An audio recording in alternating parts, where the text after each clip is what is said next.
Alright, let's talk about the VKM Automatic Soap Dispenser, because if you're like me, you probably don't think much about a soap dispenser until you actually start using a good one. And this one, it's pretty solid.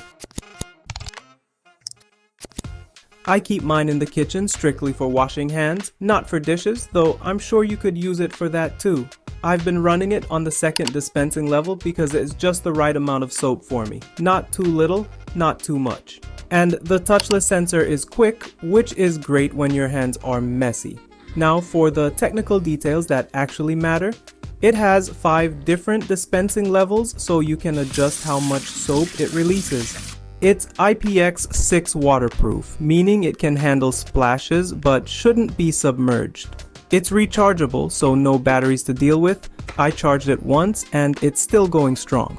Works with liquid soap only, so if you use thicker soaps you might need to dilute them a bit for smoother dispensing. What I wish it had? A wall mounting bracket. It's designed to sit on the counter, but if you want to attach it to the wall, you'll have to get creative.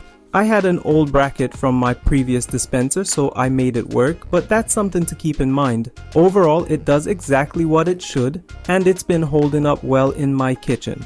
If you're looking for a clean, touch-free setup, this one's worth considering. Would you use an automatic soap dispenser, or do you still prefer the classic pump? Drop a comment and don't forget to like and subscribe.